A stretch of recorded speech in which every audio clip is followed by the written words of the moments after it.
चलिए अब देखिए, अब आपके सामने है क्वेश्चन नंबर 10। ठीक है, पिछली वीडियो में हमने क्वेश्चन नंबर 8 और 9 कराया था। अब हम आगे आपको क्वेश्चन नंबर 10 और 11 कराने वाले हैं इस वीडियो में। ठीक है, आप इस वीडियो को अपने दोस्तों के बीच भी शेयर कर सकते हैं, जिससे कि उनकी पढ़ाई भी कंटिन्यू हो पाए। देखिए, मैं इस चैनल पे chapter 8, chapter 9, chapter 12, chapter 4, chapter 5 कर चुका हूँ और चैप्टर 6 अभी कर रहा हूँ।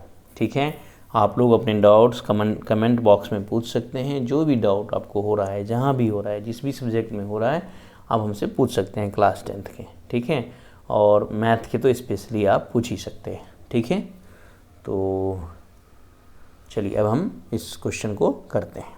देखिए, क्वेश्चन नंबर 10 क्या है? CD and GH are respectively the bisector of angle ACB and angle EGF such that D and H lie on side AB and FE of ABC and triangle EFG respectively. If triangle ABC similar with triangle FEG, so that ये 3 point हमको show करने हैं। पहले जो हमको question में बताया हुआ है वो हम कर लेते हैं। ठीक है, देखिए बोला है कि 2 सिमिलर ट्रायंगल हैं हमारे पास। ठीक है, 2 सिमिलर ट्रायंगल है हमारे पास। तो क्वेश्चन नंबर 10 हम लिख लिए। ठीक है, अब देखिए 2 सिमिलर ट्रायंगल हम पहले बना लेंगे। 2 सिमिलर ट्रायंगल हम पहले बना लेंगे। ट्रायंगल के नाम भी दिए हुए हैं, जिसके अकॉर्डिंग हमको ट्रायंगल बनाना है।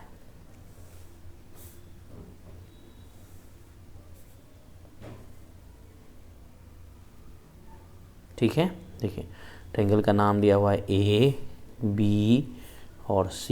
इसी तरीके से एक ट्रायंगल दिया हुआ है E, F और G।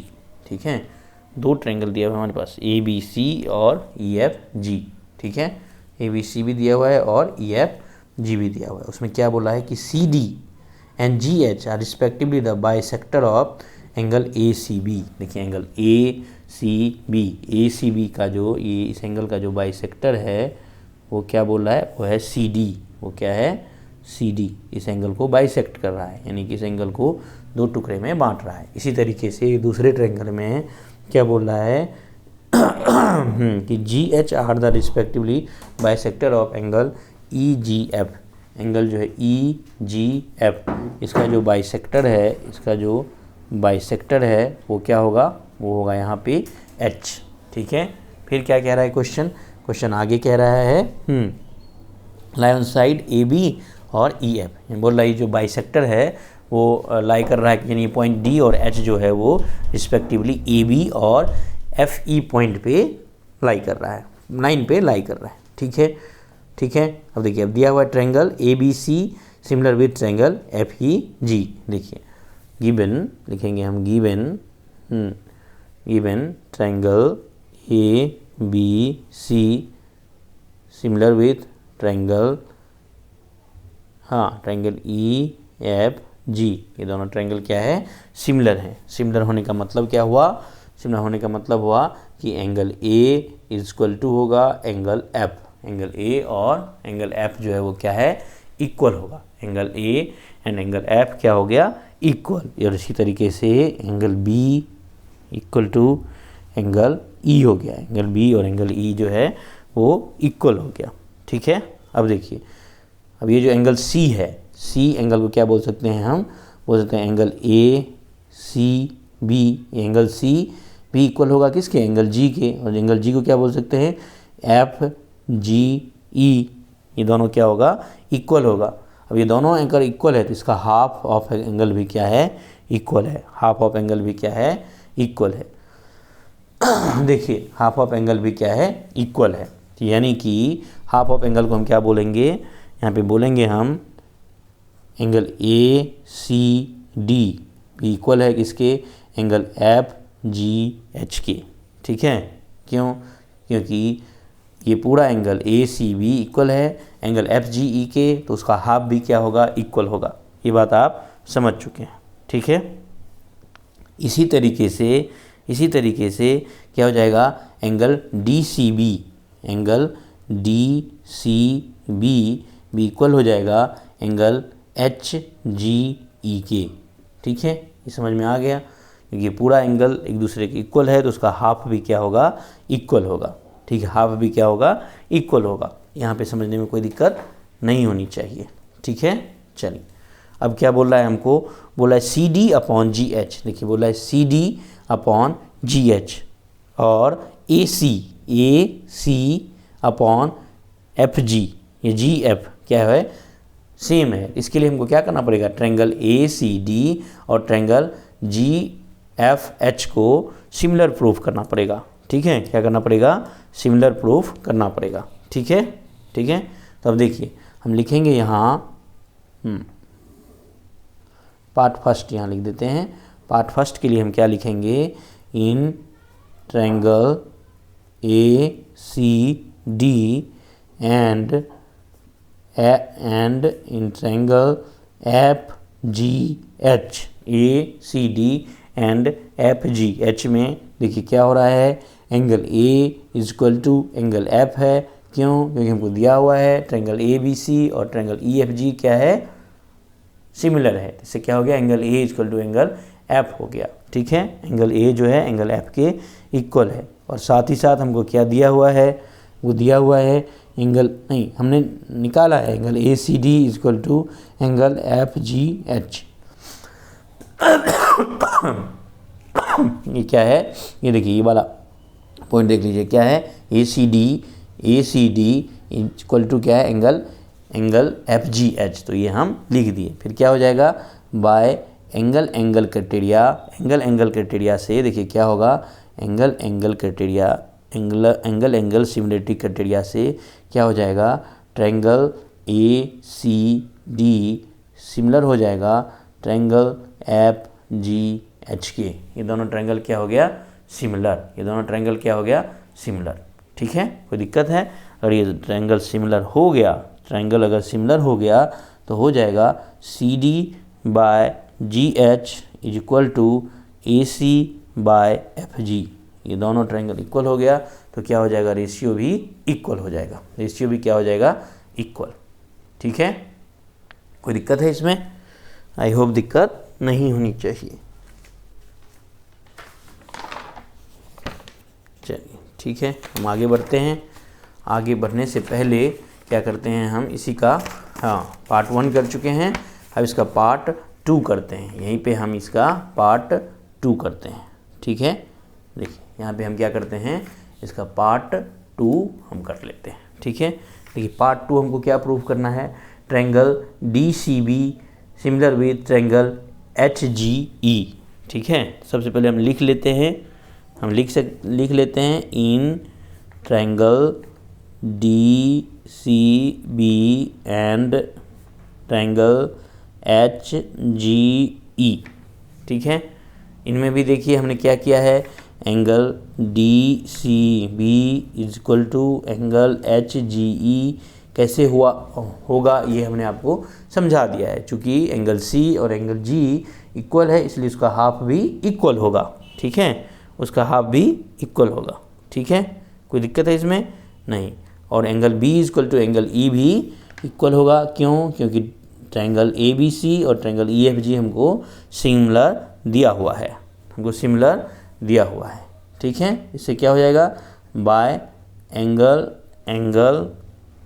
Similarity criteria, by angle similarity criteria क्या हो जाएगा, ट्रायंगल DCB ट्रायंगल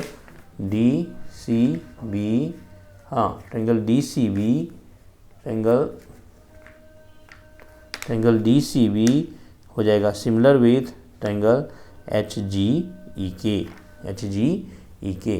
ठीक है, देखिए DCB और HGE इक्वल इसलिए होगा क्योंकि ट्रायंगल ABC और ट्रायंगल FGE क्या है, सिमिलर है। उससे क्या हो जाएगा, एंगल AC और एंगल G इक्वल होगा, इसका हाफ भी इक्वल होगा। हमने आपको यहाँ पे समझा दिया है, आपको समझा दिया है ये चीज़ कि ये दोनों एंगल कैसे इक्वल होगा, यहाँ पे समझाया आपको। ठीक है, अब क्या है, एंगल B और एंगल E भी इक्वल हो जाएगा। ठीक है, तब इससे क्या हो गया, एंगल क्राइटेरिया से DCB सिमिलर विथ हो गया HGE, DCB और HGE क्या हो गया, सिमिलर। अब क्या है, अब है इसमें तीसरा पॉइंट, ठीक है। चलिए इसमें क्या है, तीसरा पॉइंट भी हम इसका कर लेते हैं, ठीक है। अब देखिए इसका थर्ड पार्ट है। थर्ड पार्ट क्या है कि DCA और HGF को सिमिलर प्रूफ करना है। तो हम लिखेंगे in triangle DCA and triangle HGF, ठीक है। DCA, देखिए ट्रायंगल, अब देख लीजिए इन दोनों ट्रायंगल को हम दिखाते हैं आपको। ये रहा हमारा DCA और ये रहा हमारा HGF। इन दोनों को क्या करना है, सिमिलर प्रूफ करना है, ठीक है। इसमें भी देखिए हम ये कर चुके हैं। Angle ACD equal to angle FGH, ये हम बता चुके हैं। और angle A equal to angle F, यह भी हम आपको बता चुके हैं, ठीक है। एक ही बात है, ट्रायंगल ABC और ट्रायंगल EFG जो है सिमिलर है। सिमिलर होने से A और F एंगल जो है कॉरस्पॉन्डिंग हो गया। एंगल C और एंगल G भी जो है वो कॉरस्पॉन्डिंग हो गया। और CD और GH जो है एंगल G और एंगल C का क्या है, बाइसेक्टेड है। इससे क्या हो जाएगा, अगर पूरा एंगल इक्वल है तो हाफ ऑफ एंगल भी इक्वल होगा। इस तरीके से आप समझ में आ गया होगा आपको, ACD और FGH क्या है, इक्वल है, ठीक है। इस तरीके से क्या हो गया, ये ट्रायंगल DCA क्या हो गया, सिमिलर हो गया किससे, ट्रायंगल HGF से। यही हमको प्रूफ करना था, यही हमको प्रूफ करना था, ठीक है। इतना समझ गए आप लोग, बस यही बात है। अब हम चलते हैं क्वेश्चन नंबर 11 की ओर। क्वेश्चन नंबर 11 की ओर, ये क्वेश्चन नंबर 10 हमने कंप्लीट कर लिया, ठीक है। अब हम क्वेश्चन नंबर 11 करने वाले हैं। चलिए क्वेश्चन नंबर 11 हम अब कर लेते हैं। क्वेश्चन नंबर 11 करते हैं। देखिए, हाँ, क्वेश्चन नंबर 11 क्या है, बोला in figure 6.40 E is a point on side CB produce of N isosceles triangle ABC with AB is equal to AC. If AD perpendicular to BC and EF perpendicular to AC, prove that triangle ABD similar with triangle ECF. देखिए आपके सामने triangle दिया हुआ है ABC, ठीक है। इसके BC point को आगे बढ़ाए, पॉइंट E है, और E और F को मिला दिए। अब ये जो एंगल D है वो भी 90 डिग्री और एंगल F जो है वो भी 90 डिग्री है, क्योंकि परपेंडिकुलर है। AD जो है वो परपेंडिकुलर है BC पे और EF जो है वो परपेंडिकुलर है AC पे। साथ ही हमको बताया गया है कि ट्रायंगल क्या है, आइसोसेल्स ट्रायंगल है। इसमें क्या है, AB और AC जो है वो इक्वल है। AB और AC जो है वो क्या है, इक्वल है, ठीक है। AB और AC जो है वो इक्वल है। अब हमको प्रूफ करना है ABD और ECF ये क्या है, सिमिलर है। ABD और ECF सिमिलर है, ये हमको प्रूफ करना है। चलिए हम पहले डायग्राम बना लेते हैं इसका, फिर हम आपको क्वेश्चन को एक्सप्लेन कर देंगे, ठीक है। ये एक हमको ट्रायंगल दिया हुआ है, इसका नाम है A, ये B, ये C और ये है हमारा परपेंडिकुलर। ये क्या है, परपेंडिकुलर, ठीक है। ये पॉइंट है E, ये है पॉइंट E और हाँ यहाँ तक मिल गया। ये है F, हाँ ये है F, ठीक है। अब देखिए चूँकि इसमें दिया हुआ है, हमको लिखेंगे given AB equal to AC। वो क्या दिया हुआ है, AB इक्वल टू AC। अब AB और AC इक्वल है, इसका मतलब वो एंगल B और एंगल C भी इक्वल होगा, यानी कि ये एंगल और ये एंगल क्या होगा, इक्वल। इस एंगल का नाम हम क्या रखेंगे, इस एंगल का नाम रखेंगे हम angle ABD is equal to angle ECF, ठीक है, एंगल ECF। क्योंकि हमको ABD और ECF को सिमिलर प्रूफ करना है, तो हम उस एंगल का जो नेम रख रहे हैं उसी ट्रायंगल के अकॉर्डिंग रख रहे हैं, ठीक है। ठीक है।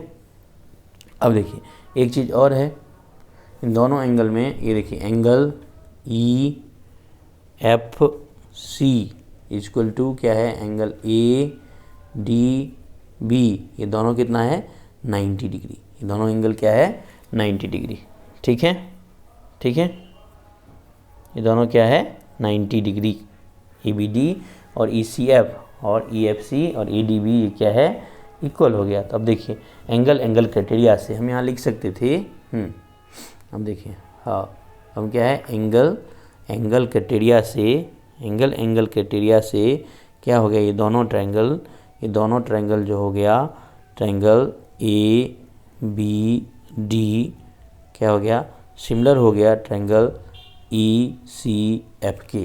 ठीक है, देखिए ये ट्रायंगल है ए बी डी और ये ट्रायंगल है ई सी एफ, ये एंगल एफ और ये एंगल डी इक्वल है। ठीक है, क्योंकि ये दोनों 90 डिग्री है। साथ ही साथ ये एंगल बी और ये एंगल सी ये भी इक्वल है, क्योंकि ये आइसोसेलेस ट्रायंगल है और साइड ए बी और ए सी क्या है इक्वल है, साइड ए बी और ए सी इक्वल है। तो इस तरीके से क्या हो जाएगा, ये एंगल क्राइटेरिया से ये triangle A B D similar है ट्रायंगल ई सी एफ के, और हमको यही प्रूफ करना था। ठीक है, इस तरीके से क्वेश्चन नंबर 11 भी हमारा कंप्लीट हो गया।